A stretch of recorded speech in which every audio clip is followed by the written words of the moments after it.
ರಾಜ್ಯ ಕಾಂಗ್ರೆಸ್ ಸರ್ಕಾರ ಸಂಯೋಜನೆ ಹೆಸರಲ್ಲಿ ರಾಜ್ಯದ 4200ಕ್ಕೂ ಹೆಚ್ಚು ಸರ್ಕಾರಿ ಶಾಲೆಗಳನ್ನು ಮುಚ್ಚಲು ಹೊರಟಿರುವ ನಡೆಯನ್ನು ವಿರೋಧಿಸಿ ಎಐಡಿಎಸ್ಒ ವಿದ್ಯಾರ್ಥಿ ಸಂಘಟನೆಯ ನೇತೃತ್ವದಲ್ಲಿ ನಗರದ ಹೇಮಾವತಿ ಪ್ರತಿಮೆ ಮುಂದೆ ವಿವಿಧ ಕಾಲೇಜಿನ ವಿದ್ಯಾರ್ಥಿಗಳಿಂದ ಪ್ರತಿಭಟನೆ ಮಾಡಲಾಯಿತು. ಪ್ರತಿಭಟನೆಯಲ್ಲಿ ಸಂಘಟನೆಯ ಕಾರ್ಯಕರ್ತರಾದ ಸುಷ್ಮಾ ಅವರು ಮಾತನಾಡಿ, ಕಡಿಮೆ ಹಾಜರಾತಿ ಇರುವ ಶಾಲೆಗಳನ್ನು ಇತರ ಶಾಲೆಗಳೊಂದಿಗೆ ಸಂಯೋಜನೆಗೊಳಿಸುವುದಾಗಿ ಸರ್ಕಾರ ತಿಳಿಸಿದೆ. ಈ ಮೂಲಕ ಕರ್ನಾಟಕ ರಾಜ್ಯ ಕಾಂಗ್ರೆಸ್ ಸರ್ಕಾರ ರಾಜ್ಯದ ಬಡಜನರ ಮಕ್ಕಳ ಶಿಕ್ಷಣದ ಆಶಾಕಿರಣವಾಗಿರುವ ಸರ್ಕಾರಿ ಶಾಲೆಗಳನ್ನು ಮುಚ್ಚಲು ಮುಂದಾಗಿದೆ. 4000ಕ್ಕೂ ಹೆಚ್ಚು ಶಾಲೆಗಳನ್ನು ಮುಚ್ಚುತ್ತಿರುವ ಸರ್ಕಾರದ ಈ ನಡೆಯನ್ನು ಎಐಡಿಎಸ್ಒ ವಿದ್ಯಾರ್ಥಿ ಸಂಘಟನೆ ಅತ್ಯುಗ್ರ ಪದಗಳಲ್ಲಿ ಖಂಡಿಸುತ್ತದೆ ಎಂದರು.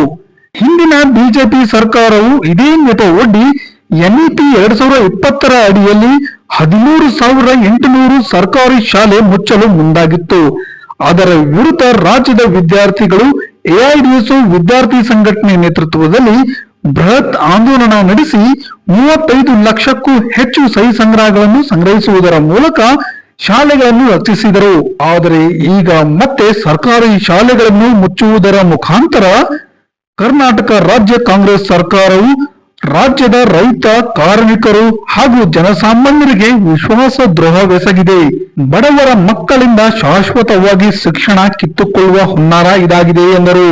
4200 ಸರ್ಕಾರಿ ಶಾಲೆಗಳನ್ನ ಸಂಯೋಜನೆ ಹೆಸರಲ್ಲಿ ಮುಚ್ಚೋದು ಹೊರಟಿದ್ದಾರೆ ಸರ್. ಇದೇ ಸರ್ಕಾರಗಳು ಏನು ಎಲೆಕ್ಷನ್ ಟೈಮಲ್ಲಿ ಬಂದಾಗ ಹೇಳ್ತಾರೆ ನಾವು ಬಡವರ ಪರವಾಗಿ, ವಿದ್ಯಾರ್ಥಿಗಳ ಪರವಾಗಿ ಅಂತ ಹೇಳಿ. ಆದರೆ ಈಗ ಸರ್ಕಾರಿ ಶಾಲೆಗಳನ್ನ ಮುಚ್ಚೋದು ಎಷ್ಟು ಮಟ್ಟಿಗೆ ಸರಿ, ಮತ್ತೆ ನಾವು ಅಭಿವೃದ್ಧಿ ಮಾಡ್ತೀವಿ, ಉನ್ನತ ಮಟ್ಟಕ್ಕೆ ತಗೊಂಡೋಗ್ತೀವಿ ಅಂತ ಹೇಳ್ತಾರೆ. ಇದು ಸರ್ಕಾರಿ ಶಾಲೆ ಕಾಲೇಜುಗಳನ್ನ ಮುಚ್ಚೋದು ಅಭಿವೃದ್ಧಿನ? ನಾವು ಇದನ್ನ ಪ್ರಶ್ನೆ ಮಾಡ್ತಿದ್ದೀವಿ.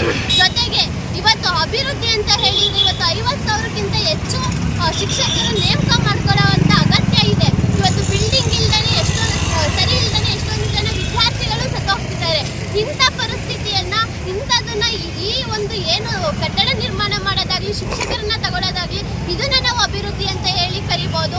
ಜೊತೆಗೆ ಇವತ್ತು 4200 ಶಾಲೆಗಳು ಅಂತ ಹೇಳಿ ನಮ್ಗೆ ಒಂದು ಸರ್ವೆ ಸಮೀಕ್ಷೆಗಳ ಮೂಲಕ ಗೊತ್ತಾಗಿರೋದು.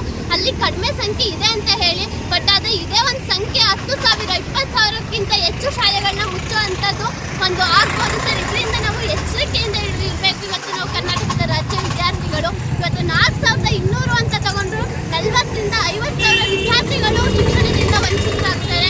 ಇವತ್ತು ಇಲ್ಲಿ 20ರಿಂದ 25,000 ಜನ ಪೋಷಕರು ಏನಿರ್ತಾರೆ, ಏನೋ ಒಂದು ಸಾಲ ಮಾಡಿ ಏನೋ ಮಾಡಿ ಬೇರೆ ಪ್ರೈವೇಟ್ ಸ್ಕೂಲಿಗೆ ಸೇರಿಸ್ಬೋದು. ಇದ್ರ ಹಿಂದಿನ ಹುನ್ನಾರನ್ನು ನಾವು ಅರ್ಥ ಮಾಡ್ಕೋಬೇಕು. ಯಾಕೆ ಸರ್ಕಾರಿ ಶಾಲೆ ಕಾಲೇಜುಗಳನ್ನ ಮುಚ್ತಿದ್ದಾರೆ, ಇವತ್ತು ಎಜುಕೇಶನ್ನ ಪ್ರೈವೇಟೈಸೇಷನ್ ಮಾಡ್ತಿದ್ದಾರೆ. ಇದ್ರ ಜೊತೆಗೆ ನಾವು ಇದೇ ಏನು ಲಾಸ್ಟ್ ಬಿಜೆಪಿ ಗೌರ್ಮೆಂಟ್ ಇತ್ತು ಅವಾಗಲೂ ಕೂಡ ಎನ್ಇಪಿ ನ್ಯೂ ಎಜುಕೇಶನ್ ಪಾಲಿಸಿ 2020ನ ತಗೊಂಡ್ಬಂದು 13,800 ಶಾಲೆಗಳನ್ನ ಮುಚ್ತೀವಿ ಅಂತ ಹೇಳಿದ್ರು. ಅದ್ರ ವಿರುದ್ಧ ನಾವು ಕರ್ನಾಟಕದ ರಾಜ್ಯ ವಿದ್ಯಾರ್ಥಿಗಳು 36 ಲಕ್ಷಕ್ಕಿಂತ ಹೆಚ್ಚು ಸಹಿಗಳನ್ನ ಸಂಗ್ರಹಿಸಿದ್ವಿ. ಬಟ್ ಈ ಸರಿ ಹೇಳ್ತೀವಿ ಸರ್, 36 ಲಕ್ಷ ಅಲ್ಲ, 1 ಕೋಟಿ ಸಿಗ್ನೇಚರ್ಸ್ನ ಬೇಕಿದ್ರೆ ನಾವು ಕಲೆಕ್ಟ್ ಮಾಡೋದಕ್ಕೆ ರೆಡಿ ಇದ್ದೀವಿ. ಆದರೆ ಒಂದೇ ಒಂದು ಸರ್ಕಾರಿ ಶಾಲಾ ಕಾಲೇಜುಗಳನ್ನ ಮುಚ್ಚೋ ಹಂಗಿಲ್ಲ ಸರ್ಕಾರ. ಏನಿವತ್ತು ಭಗತ್ ಸಿಂಗ್, ನೇತಾಜಿ ಅವರು ಹುಟ್ಟಿರೋಂಥ ದೇಶದಲ್ಲಿ ನಾವು ವಿದ್ಯಾರ್ಥಿಗಳು ಈ ಜವಾಬ್ದಾರಿನ ತಗೋತಿದ್ದೀವಿ. ಜೊತೆಗೆ ಯಾವುದೇ ಕಾರಣಕ್ಕೂ ಒಂದೇ ಒಂದು ಮಗು ಕೂಡ ಸರ್ಕಾರಿ ಶಾಲೆ ಕಾಲೇಜಿಗೆ ಬಂದು ಓದ್ತೀನಿ ಅಂತ ಹೇಳಿದ್ರೆ ಅದು ಶಿಕ್ಷಣನ ಕೊಡೋದು ಸರ್ಕಾರದ ಜವಾಬ್ದಾರಿ ಆಗಬೇಕು. ಈ ಒಂದು ಏನು 4200 ಶಾಲೆಗಳನ್ನ ಸಂಯೋಜನೆ ಹೆಸರಲ್ಲಿ ಮುಚ್ತೀನಿ ಅಂತ ಹೇಳಿದ್ದಾರೆ, ಈ ಆದೇಶನ ಈಗಲೇ ವಾಪಸ್ ತಗೋಬೇಕು. ಇದು ನಾವು ಎಐಡಿಎಸ್ಒ ಒಂದು ಸಂಘಟನೆಯಿಂದ ನಾವು ಇದನ್ನ ಆಗ್ರಹಿಸ್ತಿದ್ದೀವಿ ರಾಜ್ಯ ಸರ್ಕಾರಕ್ಕೆ. ಪ್ರತಿಭಟನೆಯಲ್ಲಿ ಜಿಲ್ಲಾ ಸಹ ಸಂಚಾಲಕಿ ಚೈತ್ರ, ರಾಜ್ಯ ಸಮಿತಿ ಕಾರ್ಯದರ್ಶಿ ಮಂಡಳಿ ಸದಸ್ಯರಾದ ನಿತಿನ್, ಜಿಲ್ಲಾ ಕಾರ್ಯಕರ್ತರಾದ ಸುಷ್ಮಾ, ಪುರುಷೋತ್ತಮ್, ಮಮತಾ, ಶ್ಯಾಮ್ಲಾ, ಮೋಹನ್, ರಾಹುಲ್, ನವೀನ್, ವೀರೇಶ್, ನಾಗಶ್ರೀ ಹಾಗೂ ವಿವಿಧ ಕಾಲೇಜಿನ ಹಲವು ವಿದ್ಯಾರ್ಥಿಗಳು ಈ ಸಂದರ್ಭದಲ್ಲಿ ಉಪಸ್ಥಿತರಿದ್ದರು.